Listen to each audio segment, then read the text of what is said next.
증거교회에 대해서 함께 나눠보기 원합니다. 오늘의 본문은요, 출애굽기 25장 10절에서 22절까지의 말씀이에요. 출애굽기 25장 10절에서 22절까지의 말씀. 제가 한 절, 여러분들이 한 절 함께 봉독하시겠습니다. 그들은 조각목으로 궤를 짓되 장이 2규빗 반, 광이 1규빗 반, 고가 1규빗 반이 되게 하고 너는 정금으로 그것을 싸되 그 안팎을 싸고 윗가로 들어가며 금태를 들고 금고리 넷을 부어 만들어 그 네 발에 달되 이편에 두 고리요 저편에 두 고리며 조각목으로 채를 만들고 금으로 싸고 그 채를 궤 양편 고리에 꿰어서 궤를 매게 하며 채를 궤 고리에 꿰는 대로 두고 떼어내지 말지며 내가 내게 줄 증거판을 궤 속에 둘지며 정금으로 속죄소를 만들되 장이 2규빗 반, 광이 1규빗 반이 되게 하고 금으로 그룹 둘을 속죄소 두 끝에 쳐서 만들되 한 그룹은 이 끝에 한 그룹은 저 끝에 곧 속죄소 그 끝에 속죄소와 한 덩이로 연하게 앉으며 그룹들은 그 날개를 높이 펴서 그 날개로 속죄소를 덮으며 그 얼굴을 서로 대하여 속죄소를 향하게 하고 속죄소를 뒤에 엎고 내가 내게 줄 증거판을 궤 속에 넣어라. 다 같이 읽겠습니다. 거기서 내가 너와 만나고 속죄소 위 곧 증거궤 위에 있는 두 그룹 사이에서 내가 이스라엘 자손을 위하여 내게 명할 모든 일을 내게 이르리라. 지난 시간에 나눈 휘장에 이어서 드디어 이제 지성소에 들어갑니다. 제가 이 성막을 강해한 순서는요, 우리의 예배의 자세, 하나님께 나아가는 과정 그 순서대로 이 성막의 순서를 나눴어요. 먼저 성막의 이 울타리 밖에 그 삶, 영원한 형벌이 기다리고 있는, 그리고 그런 죄악된 세상에서 멋대로 우리가 주인돼 살았잖아요. 내가 주인돼서 멋대로 살다가 울타리 문인 교회 안으로 들어와서 이 번제달, 가장 먼저 만나는 번제달을 통해서 우리의 대속제물이 되어주신 예수 그리스도를, 그리스도의 십자가를 믿음으로 우리가 구원을 받고 그 다음 단계 물두멍에서 손과 발을 씻고 회개함으로써 손과 발을 씻어서 정결케 되고 그 다음에 거룩함으로 들어가는 성소에 들어가서 그 안에 성소에 들어가면 금등대와 같은 빛이신 그런 예수님과 그리고 떡상, 말씀이신 예수님 말씀의 떡을 먹으며 그리고 분향단의 기도를 통해서 우리가 성화의 과정을 지나요. 성화의 과정을 지나면서 지성소로 들어가서 이제 하나님을 배우는 그런 예배의 순서대로 제가 이 성막 강해를 나눈 거예요.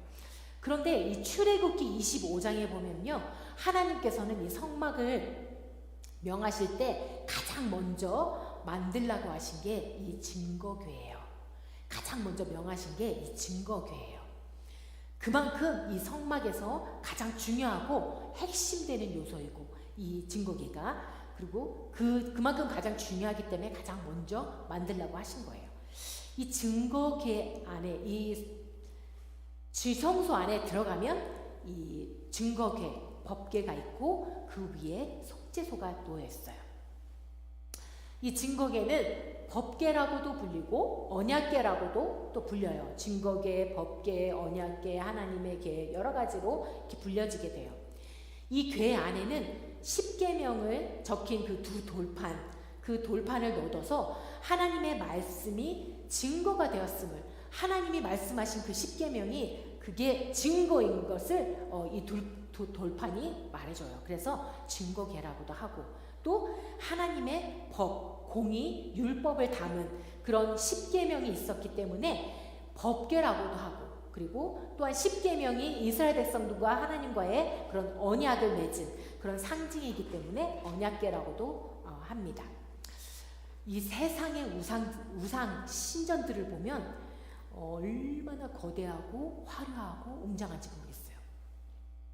11m 크기의 신상을 세우고 청동, 황금, 뭐 상아 이런 것들로 화려한 조각들로 꾸며진 아테네에 가면 파르테논 신전이 있어요. 그 신전이 그렇게 화려하게 꾸며져 있고 로마에 가도 판테온 신전이 있고 그리고 이 인도에 가면 황금 사원이 있고 이렇게 무수히 그런 신들을 섬기는 신전들이 세상의 신들을 섬기는 신전들이 곳곳에 엄청나게 화려한 신전들이 많아요. 그런데 이 전능자가 임재하시는 이 지성소는요 진짜 참으로 단촐합니다. 그 안에 빛도 없고 어두컴컴하고 그 아직 우리가 나누지 않았지만 덮개 그 물개가 아주 막 덮개로 덮여 있는 시커먼 어두컴컴한 곳에 법궤와 지성소만 놓여 있어요.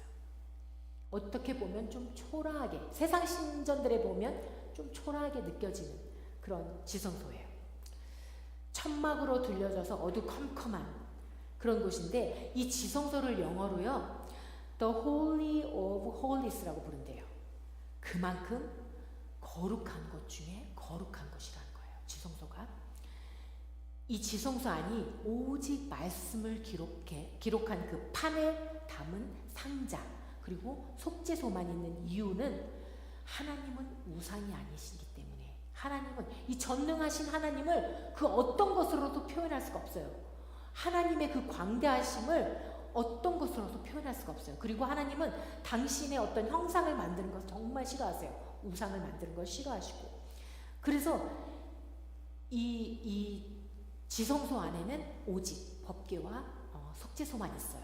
왜냐하면 하나님 어떤 나무로 만든 신전이든지 금으로 만든 어떤 신전이든지 그들은 그 세상의 신들은 그 신전 안에 임재할 수가 없지만 하나님은 친히 임재하실 수가 있거든요. 그리고 하나님 그분 자체가 정말 우리가 말로 표현할 수 없는 정말 황홀한 빛을 띠고 있는 빛난 주옥 같은 그런 분이기 때문에 굳이 세상의 신전들처럼 아름답게 꾸미지 않아도 돼요. 그분의 임재 자체가 정말 황홀한 그 장소가 된 거예요. 하나님의 임재 자체가. 그래서 정말 이 말씀으로 천지를 창조하시고 이 말씀을 법궤 안에 두신 그 하나님은요 하나님 자체가 말씀이세요. 우리 요한복음 1장 1절에 보면 태초에 말씀이 계시니라 이 말씀이 하나님과 함께 계셨으니 이 말씀은 곧 하나님이시라. 하나님이지 말씀이 하나님이에요. 말씀이 적힌 이 법궤를 그 십계명을 법궤 안에 둔 것 하나님의 임재가 있다는 거예요. 그 말씀에 순종하고 따라가는 자들의 마음속에도 살아계신 하나님이세요. 요한복음 14장 21절에 보면 나의 계명을 가지고 지키는 자라야 나를 사랑하는 자니 나를 사랑하는 자는 내 아버지께 사랑을 받을 것이요 나도 그를 사랑하여 그에게 나를 나타내리라.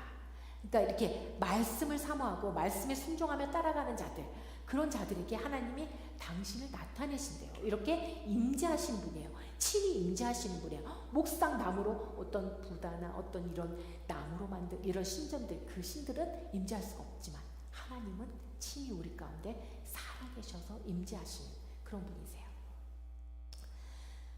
이 말씀처럼요 이스라엘 백성들은 이 증거궤를 보고 하나님이 계심을 하나님을 경험했어요. 이 증거궤를 보고 하나님을 경험했어요. 이 증거궤가 있다는 것이 하나님이 이스라엘과 함께 한다는 상징이었어요. 그래서 이 증거궤를 엄청 귀중히 이 이스라엘 백성들이 여겼잖아요. 증거궤가 일어서면 하나님이 일어서는 것이고 증거궤가 가면 하나님도 함께 가는 거였어요. 이 말씀을 여러분들 잘 아시지만 이 광야의 여정 동안에 모세가 민수기에서 이렇게 말씀해요. 궤가 떠날 때에는 모세가 가로되 여호와여 일어나사 주의 대적들을 흩으시고 주를 미워하는 자로 주의 앞에서 도망하게 하소서 하였고 궤가 쉴 때에는 가로되 여호와여 이스라엘 천만인에게로 돌아오소서 하였더라. 이것처럼 궤가 떠날 때에도 하나님이 움직이시고 궤가 쉴 때에도 하나님이 돌아오시고 요단강을 건널 때에도 이 언약궤를 맨 제사장들이 강에 먼저 발을 담갔을 때 그때 요단강 물이 멈춰서 벽을 이뤘잖아요. 그리고 여리고 성을 돌 때에도 무장한 자들이 언약궤 앞에서 행할 때 백성들이 그 뒤를 따르고 하루에 한 바퀴씩 돌고 마지막 날은 7바퀴를 다 돌고 저들이 소리쳤을 때 무너졌어요. 여리고성이. 이것처럼 언약궤는요, 이 증거궤는 하나님의 임재이고 임하심이고 동행이었어요. 이 이스라엘 백성들에게는 특별히. 이 법궤를 원어로는요 아론이라고 해요. 아론. 그리고 이 뜻은 궤, 상자, 관 이런 것 이렇게 뜻해요. 여러분들 아론 하면은 누군지 아시죠?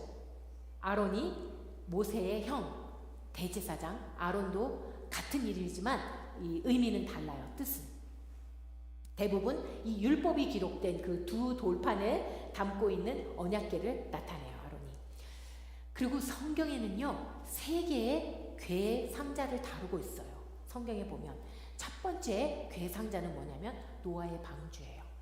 노아의 방주를 원어가요 테바예요. 테바라는 원어를 사용했는데 그 뜻이 배가 아니에요. 테바라는 뜻이 배가 아니고 궤 상자를 뜻해요.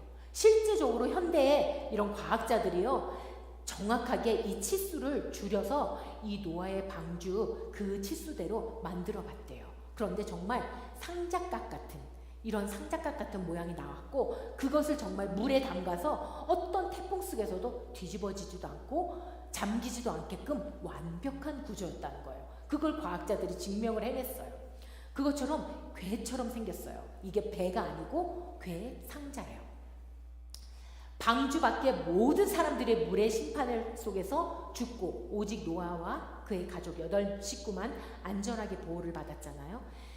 죄악이 가득한 세상을 씻어내는 대홍수는 하나님의 심판을 의미하고 무리를 떠다녔지만 그 속에서 생명을 보존했던 이 방주 속에서 생명을 보존했던 그거는 하나님의 구원의 은혜, 베푸신 구원의 은혜를 상징해요. 심판과 구원의 은혜를 다 상징하는.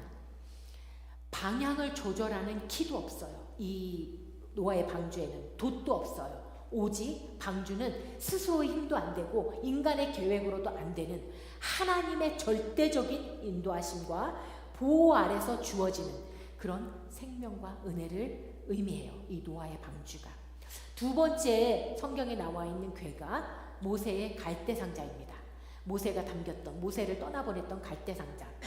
그 당시에 이 애굽에 더 이상 요셉을 아는 사람들이 다 죽고 정말 이스라엘 백성들이 정말 왕성하고 창대해져서 어마어마하게 커졌거든요. 민족들이. 그러니까 애굽 사람들이 위기의식을 느껴서 이 인간 말살 어떤 그런 정책을 핀 거예요. 그래서 태어나는 사내아이들을 다 죽여버리라고 그렇게 명령을 했을 때 그 당시에 태어났던 이 모세를 살리고 있다가 더 이상은 안 되겠기에 이 부모들이 갈대상자에 역청을 바르고 송진을 안에 발라서 물이 스며들지 않도록 그 역청과 송진을 발라서 모세를 강물에 띄웠잖아요. 그런데 이 역청과 송진이 원어로 뭐냐면 카페르란 원어인데요. 노아의 방주도 만들 때 노아가 역청을 발랐었어요. 그 카파르에서 유래된 말로서요. 이 역청이라는 단어의 뜻이 뭐냐면 속죄하다, 용서하다, 덮다. 이런 뜻을 담고 있어요. 정결케 하다. 이런 뜻을 담고 있어요. 그래서 다른 남자아이들이 다 물에 빠져서 악어의 먹이로 다 죽어갈 때 이 모세는 역청을 바른 그 궤 안에 갈대상자 안에서 덮어지고 정결케 되는 그런 은혜로 생명을 얻었던 거예요. 노아의 방주 역시 동일한 은혜를 역청을 발랐던 속죄의 은혜를 입었던 그 안에 8명은 속죄의 은혜를 입었었던 거예요. 그래서 생명을 보존할 수 있었던 거예요. 역청을 바른 방주 안에서 속죄함을 얻고 용서함을 얻고 죄가 덮어져서 생명을 얻게 되었던 은혜의 궤였어요. 이 노아의 방주도 그리고 모세가 담겼던 갈대상자도 그리고 오늘 우리가 나누는 이 속죄소도 법궤 위에 속죄소 역시 법궤를 덮고 있는 뚜껑이에요. 속죄소 역시 캄포레트란 원어로요. 이것도 카파르에서 유래됐어요. 그래서 속죄하다, 용서하다, 덮다, 지우다, 정결케 하다, 화목을 이루다, 이런 뜻을 담고 있어요. 그래서 성막의 이 모든 과정을 지나서 지성소에 들어와서 짐승의 피를 바르거든요. 속죄소에 짐승의 피를 속죄소 바를 때 죄사함과 하나님과의 회복, 그런 하나님과의 교제가 이루어지는 그 회복이 있게 돼요. 진정한 생명을 얻게 되는 거예요. 속죄소의 궤도, 법궤도, 증거궤도, 그리고 갈대상자도, 노아의 방주도 동일한 이런 궤 안에서 그런 역청을 바른 하나님의 은혜를, 속죄의 은혜를 입었던 그런 궤가 세 가지를 성경에 다루고 있어요. 하나님은요, 이 증거궤 역시 정확한 치수를 제시하세요.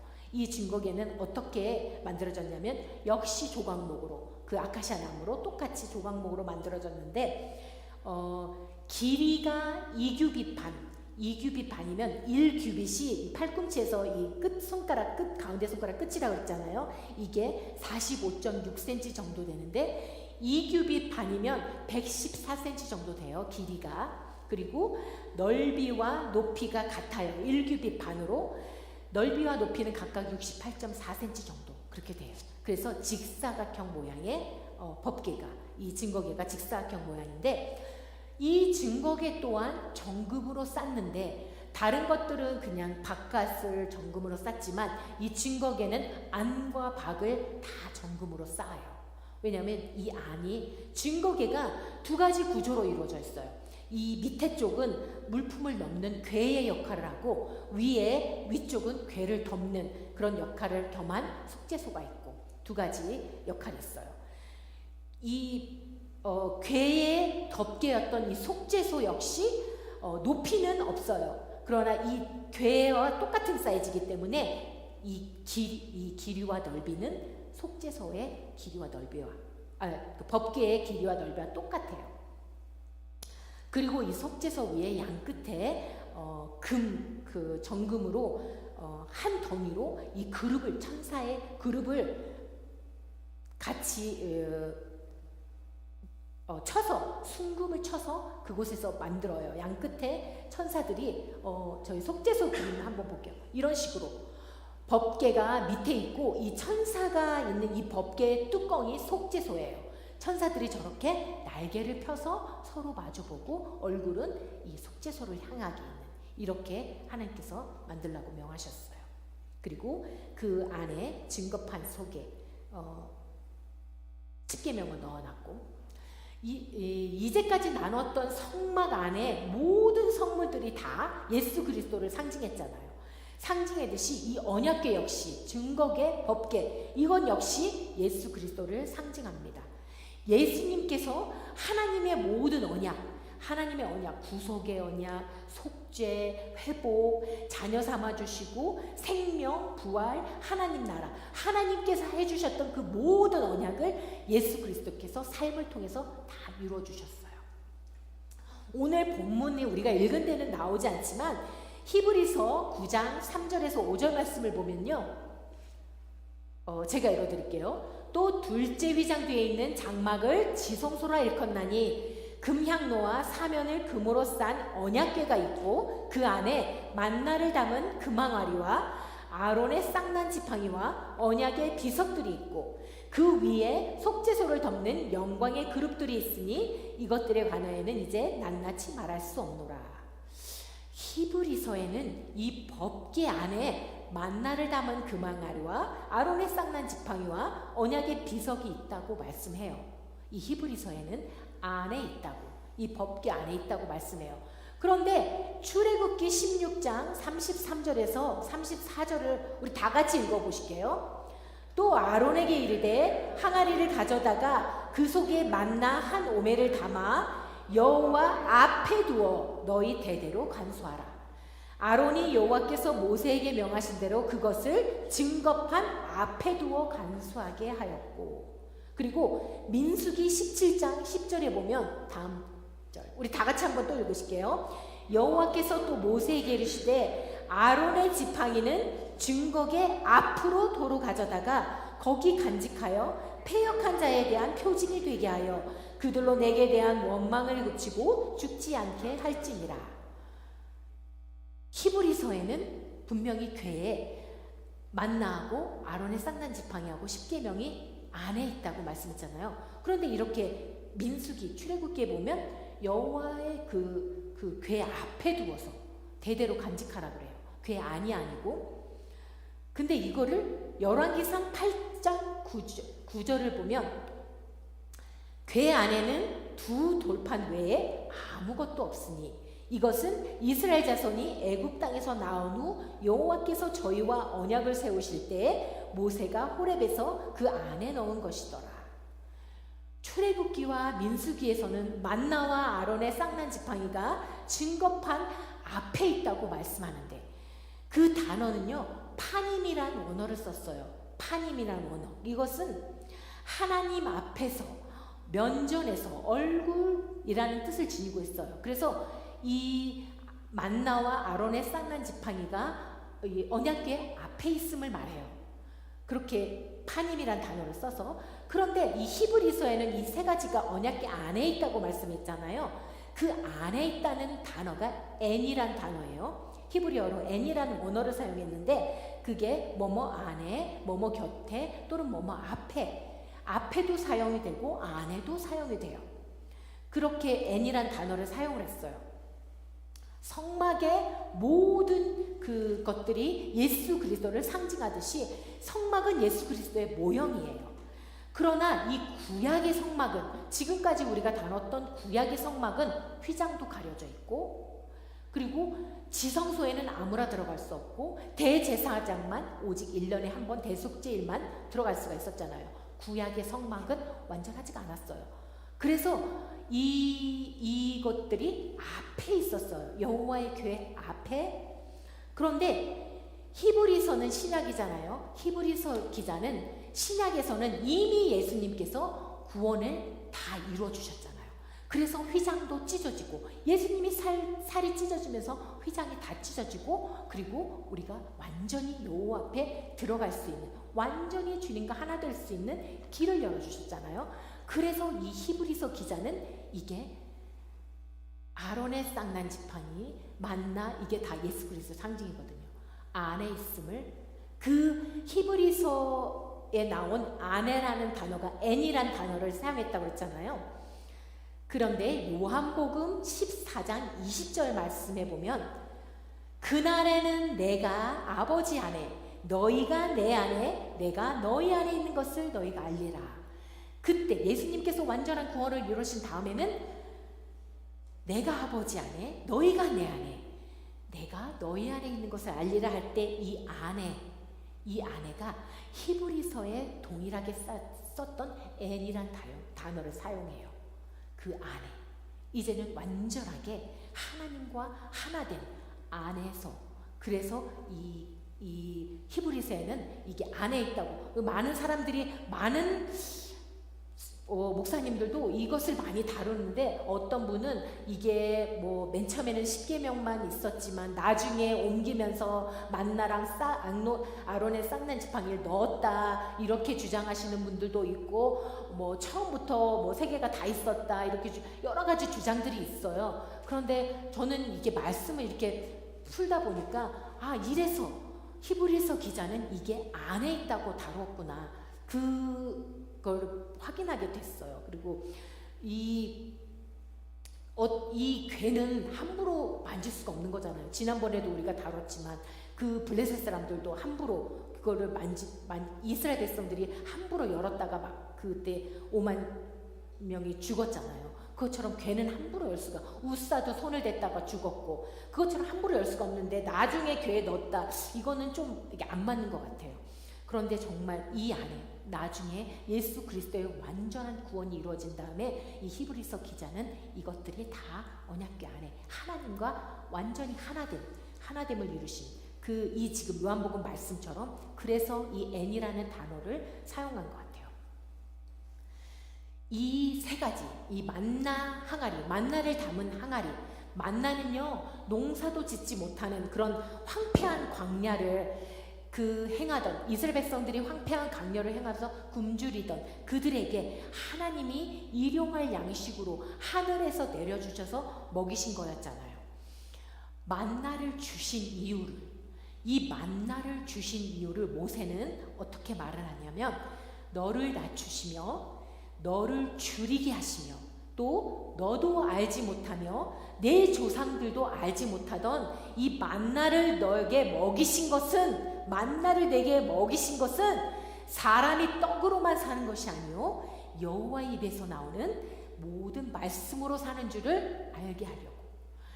이 만나를 주신 이유는 이스라엘 백성들 먹이려고, 그냥 육체적인 어떤 건강을 위해서 먹이려고 함도 있었겠지만 그거보다 가장 더 큰 이유는 우리가 사는 게 먹는 이 의식주만이 아니고 먹는 것만이 아니고 여호와의 말씀으로가 너희가 진정한 생명을 얻을 수 있다는 것을 알려주시기 위해서 하늘에서 주신 만나가, 하늘에서 그래서 하나님이 주신 거였어요. 예수님도 신약에서 이렇게 말씀해요. 너희 조상들은 광야에서 만나를 먹었어도 죽었지만 생명의 떡을 먹는 자는 영원히 죽지 않는다고 말씀하시면서 자신이 생명의 떡임을 말씀해 주셨고, 예수님 자신이 하늘에서 내려온 만나임을, 그리고 말씀이 육신이 되었고 이 말씀이 육신이 되어서 이 땅 가운데 오셨고 말씀으로 사는 자가 영원히 죽지 않는다는 것을 예수님도 동일하게 말씀해 주셨어요. 그리고 아론의 쌍난 지팡이, 이 말씀, 이 만나가 예수 그리스도의 말씀을 의미하고 이 아론의 쌍난 지팡이도 또 예수 그리스도를 의미해요. 모세와 아론의, 지난번에 제가 한번 다뤘어요. 모세와 아론의 권위의 도전에서 고라 일당, 고라 가족들이 왜 대적했잖아요. 너희만 하나님이 말씀하시냐? 우리한테도 하나님이 말씀하신다. 그렇게 대적했던, 그리고 250명의 그런 지휘관들, 제사장들이 대적함과 동시에 저들이 향로를 금향로를 들고 있다가 하나님의 불이 하늘에서 내려와서 250명을 다 살라버리고 고라 가족은 땅이 갈라지면서 다 죽었잖아요. 이 하나님의 심판을 받고 이때 모세와 아론이 확인 도장을 찍고 싶어서 하나님이 우리를 부르셨다는, 하나님이 우리를 세우셨다는 확인 도장을 받고 싶어서 각 지파마다 지팡이를 갖고 와서 그 지팡이가 대표들이 지팡이를 다 지성소 안에, 법궤 앞에, 증거궤 앞에다 다 놨을 때 그 다음날 들어가 보니까 아론의 지팡이에만 싹이 나고 우미도 꽂고 꽃이 피고 살구 열매가 맺었어요. 그 말은 뭐냐면 부활에 대한 상징을 보여주신 거예요. 곧 예수님이에요. 이 아론의 쌍난 지팡이도. 이 사건을 통해서 죄의 모습, 대적하던 인간의 죄의 모습, 하나님의 심판, 그리고 저들을 중보했던 대제사장의 중보, 그리고 속죄, 그리고 마른 지팡이에서 생명이 자라나는 기적의 부활의 모습을 모두 이 사건 속에서 확인할 수가 있어요. 이 아론의 쌍난 지팡이는 예수 그리스도의 부활을 의미하고, 만나는 말씀이신 예수님을 의미하고, 또 요한복음 11장 25절에서 26절의 말씀 보면 예수께서 이르시되 나는 부활이요 생명이니 나를 믿는 자는 죽어도 살겠고 무릇 살아서 나를 믿는 자는 영원히 죽지 아니하리니 이것을 내가 믿느냐. 이 예수님께서 부활이고 생명이라고 말씀해 주셨잖아요. 그러니까 이 세 가지는 십계명도 말씀이고 이 세 가지는 다 예수 그리스도를 상징해요. 예수님과 아까 제가 요한복음 말씀 읽어드렸던 것처럼 예수님이 아버지 안에, 그리고 우리가 예수님 안에, 예수님이 우리 안에, 이 말씀을 이루어 주신 게 이 법궤 안에 만나와 아론의 쌍난 지팡이와 십계명 담은 이 법궤, 증거궤를 의미해요. 그리고 십계명은 출애굽기 20장에도 그리고 신명기 5장에도 동일하게 이 십계명에 대해서 나오는데, 모세가 시내산에서 하나님께로부터 하나님이 우리에게 참 자유를 주시려고 주신 게 십계명, 친필로 돌판에 써서 주신 게 언약의 말씀 십계명이에요. 최초로 하나님이 이스라엘 백성들에게 하나님 중심의 생활을 하라고, 하나님 중심의 생활을 이끌려고 그 규범으로 주신 거예요. 돌비에 새겨진 것처럼. 돌비에 새겼다는 거는 지워지지 않게, 어떤 사라지지 않게 돌비에 새겨주신 거예요. 말씀을, 이 규범의 말씀을. 그것처럼 하나님의 말씀이 우리 심령의 육비에 이것처럼 새겨져야 돼요. 흐려지지도 않고 사라지지도 않게 강력하게 우리 심령 안에 하나님의 말씀이 계속해서 새겨져야 돼요. 이것을 예수님께는요, 구약에서는 짐승의 피로 맺었던 옛 언약인 율법을 완성하시고 자신의 십자가의 보혈로 하나님과 인류 사이에 영원하고 완전한 구원의 관계를 새로운 언약의 중보자로 그렇게 예수님께서 삼아주셨어요. 노아의 방주에 발랐던 역청처럼, 모세의 갈대 상자에 발랐던 역청처럼, 그리고 법궤 위 속죄소에 뿌렸던 피, 그 피처럼 예수님이 보혈로 덮어주신, 보혈의 피를 흘리면서 보혈로 덮어주신 예수 그리스도의 은혜로 노아의 8 식구가 생명을 얻었던 거고, 이 모세가 생명을 얻었던 거고, 또한 믿는 우리 성도들이 동일하게 그리스도의 보혈로 생명을 얻게 되는 거예요. 역청의 역할을 해주신 예수 그리스도의 보혈의 피가, 그리고 법궤 안에 만나와 아론의 쌍난 지팡이와 십계명이 적힌 이 두 돌판과 같이 영원한 생명과 부활과 언약을 이루어주신 예수님의 은혜를 다시 심령에 새기라고, 이 법궤, 이 지성소, 이 증거궤 안에 이 3가지 말씀과 부활과 이 언약, 이것들을 심령 깊이 하나님이 새기라고, 그리스도의 은혜를 깊이 새기라고, 그리스도의 보혈을 깊이 새기라고. 이게 아까 말씀해 주신 것처럼 우리가 살아가는 데 있어서 필요한 그 어떤 것보다도 가장 중요한 게 생명을 얻는 게 말씀이라는 거예요. 그래서 이 말씀을 우리 육비에 깊이 새길 수 있는 저와 여러분들이 되게 해달라고 오늘 이 증거궤를 통해서 예수님께서 하나님께서 우리에게 말씀해 주시는 거예요. 오늘 우리 다 같이 찬양 한 곡 하시면서 예수님의 은혜가 우리 안에서 흐려지지 않게 해달라고.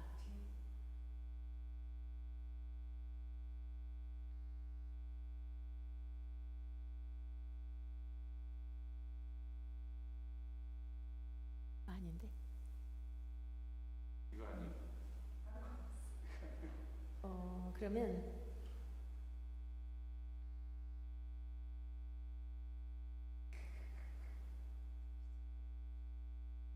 오늘 찬양 보혈을 지나 할게요. 오늘 보혈을 지나 찬양하시면서 십자가의 보혈이 역청의 역할을 해주신, 노아의 8 식구를 보호한 역청의 역할, 모세를 보호한, 갈대상자에서 모세를 보호한 역청의 역할을 해주신 그리스도의 보혈이 오늘 우리를 한 걸음씩 존귀한 그 생명으로 우리 영을 새롭게 해주시는 그런 은혜들을 새기면서 함께 찬양하시기 바랍니다. 보혈을 지나 하나님 품으로, 보혈을 지나 아버지 품으로, 보혈을 지나 하나님 품으로 한 걸음씩 나아가네. 다시 한 번 더 보혈을 지나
은혜가 내 심령 안에서 흐려지지 않고 지워지지 않고 더 깊이 새겨지는 그런 속죄소의 은혜가 우리 모두에게 임하기를, 늘 주님과 만나는, 속죄소에서 주님과 만나는 우리 성도들의 삶이 될 수 있게 해달라고 우리 함께 기도하며 나가기 바랍니다. 다 같이 기도하시겠습니다. 참 좋으신 하나님 감사드립니다.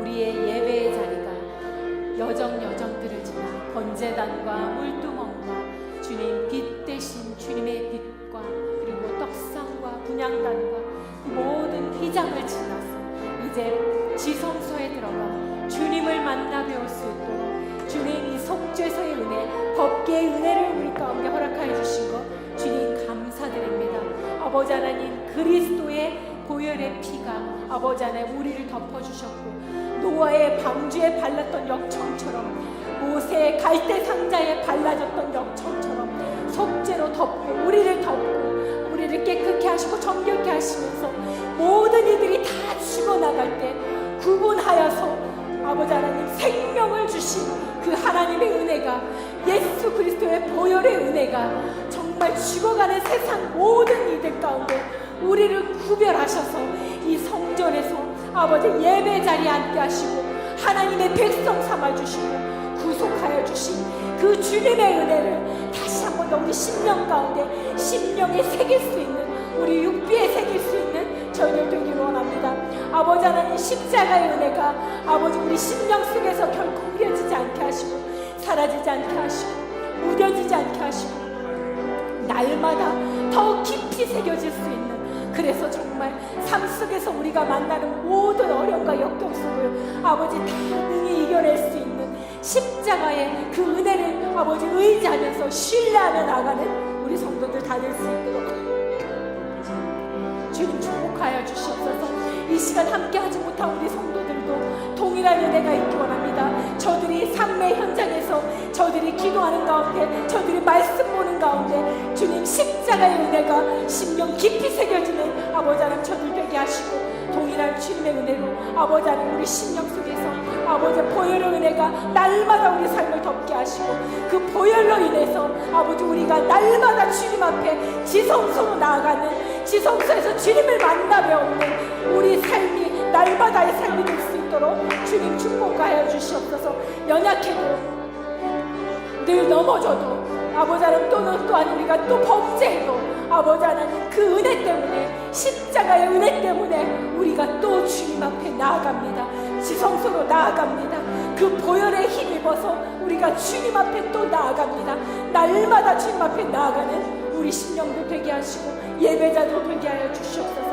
특별히 이 시간 아버지 하나님 수술 가운데 아버지 수술을 잘 마치고 아버지 하나님 회복하는 가운데 있는 우리 영옥 집사님 주님 만져주시옵시고, 아버지 하나님 이 시간 주의 보혈의 피로 아버지 하나님 그 아버지 아픈 곳을 만져주시옵시고, 주의 부활의 은혜가 아버지 하나님 이 딸에게 임하게 하여 주시고, 동일하게 우리 성도들 가운데도 아픈 자들이 있다면 주님 만져주시고, 아버지 부활의 아버지 하나님 은혜가 아버지 하나님 주의 보혈로 인하여서 아론의 쌍난 지팡이가 주의 부활을 상징하듯이 우리의 모든 삶에 부활의 은혜가 있을 수 있는 생명의 부활이 일어나는 우리 성도들 다 될 수 있도록 축복하여 주시옵소서. 한 영혼 한 영혼 더 깊이 만져주시고 더 깊이 다가가시고 아버지 더 깊숙이 주님 가운데로 인도하여 주시길 간절히 원합니다. 아버지 하나님 우리 성도들이 아버지 멀리 있는 자들 되지 않게 하시고 아버지 하나님 지성소에서 날마다 주님을 배우는 그런 성도들로 아버지 그런 예배자들로 살아갈 수 있도록 주님 축복하여 주시옵소서. 이 성막을 아버지 하나님 그래서 우리 가운데 아버지 하나님 깨우쳐 주시고 이 성막을 깨닫게 하시며 예배의 깊은 곳으로 나오라고 이끌어 주시는 아버지의 마음을 저희들 붙잡고 헤아리고 나아가는 저희들 되길 원합니다. 그렇게 주님께 더 깊이 더 가까이 날마다 나아가는 우리 성도들 다 되게 하여 주시옵소서. 아버지 하나님 참으로 감사드립니다. 감히 그 어떤 세상의 신들도 흉내낼 수 없는 주님은 전능하시고 완전하신 살아계신 하나님을 우리 가운데 임재하시는 아버지 그런 하나님이심을 신뢰하며 나가는 우리 모두가 되게 하여 주시옵소서. 이 모든 은혜를 인하여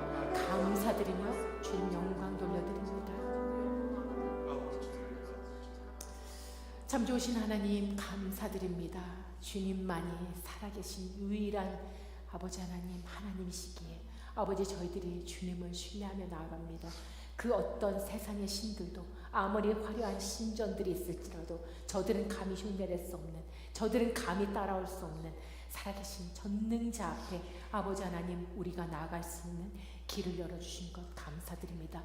예수 그리스도의 보혈의 은혜가 주님을 만나 배울 수 있는 지성소까지 인도하여 주시는 것 아버지 하나님 그 은혜를 깨닫는 저희들 되게 하시고 성막을 공모하는 모든 순간순간들을 통하여서 이제는 주님 날마다 지성소에서 주님을 배우는 우리 예배자들 다 되게 하여 주시옵소서. 그 은혜 가운데 머물 수 있는 우리 성도들 다 되게 하여 주시옵소서. 모든 것 감사드리며 모든 영광 주님께 올려드리며 예수 그리스도를 받들어 간구하며 기도드립나이다. 아멘. 하늘에 계신 우리 아버지여 이름이 거룩히 여김을 받으시오며 나라의 임하옵시며 뜻이 하늘에서 이루어진 것 같이 땅에서도 이루어지이다. 오늘날 우리에게 일용할 양식을 주옵시고 우리가 우리에게 죄 지은 자를 사하여 준 것 같이 우리의 죄를 사하여 주옵시고 우리를 시험에 들게 하지 마옵시고 다만 악에서 구하옵소서. 내게 나라와 권세와 영광이 아버지께 영원히 있사옵나이다. 아멘.